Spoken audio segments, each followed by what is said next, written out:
Сайн байцгаана уу? Та бүхэндээ энэ өдрийн мэндийг хүргэе. Өнөөдрийн танд хүргэх сургамжит өгүүлэлт бол амьдралын үнцэн. Нэгэн алдартай уран илтгэгч 200 хүн цугласан том танхимд илтгэлээ тавьж байна.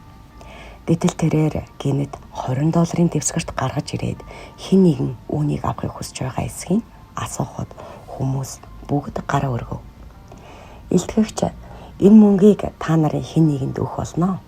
Харин тэхийн өмнө нэг зүйлийг хийх хэрэгтэй гэж хэлээд нөгөө $20 нугуулж үрчийлэн базж байснаа дахиад л авахыг хүсэж байгаа эсэхийг асуухад хүмүүсийн гар мөн л өргөөтэй байлаа. Гэтэл илтгэгч маань нөгөө мөнгөө бүр газар шидээд дээрээс нь дэвсэлж үрчийлэн бүр шороотой холж хутгаснаа ахаад л нөгөө асуултаа дахин давтан асуув. Гэвч бүх хүн дахиад гараа өргөсөн ба тэр мөнгийг бүгд авахыг хүсэж байлаа. Гэтэл тэр хэлсэн нь энэ бүхний эцэст бид нэг зүйлийг ойлгох болно. Энэ бол үнцэн.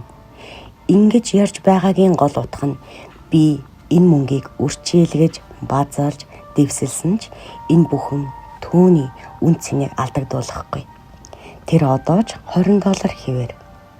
Бидний амьдралд хэн нэгэнд гомдох, өөрийгөө хинч биш, хиндэж хэрэггүй гэж бодох, сэтгэлээр унах зэрэг янз бүрийн зүйл тохиолдогч бид тэр бүр өөрийн үнцнийг алдах ёсгүй. Хамгийн гол нь чамд хайртай хүмүүс үргэлж чиний хэр зэрэг үнцэнтэй болохыг санаж байхад л болно. Амьдралын үнцэн гэдэг бол бидний юу хийсэн, хэнийг таньдаг зэргээр хэмжигддэггүй. Харин бидний хэн болохыг тодорхойлдог.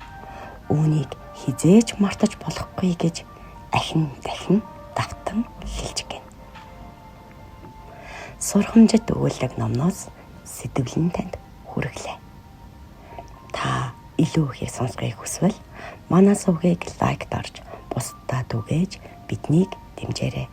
Анхаарлаа хандуулсан танд баярлалаа.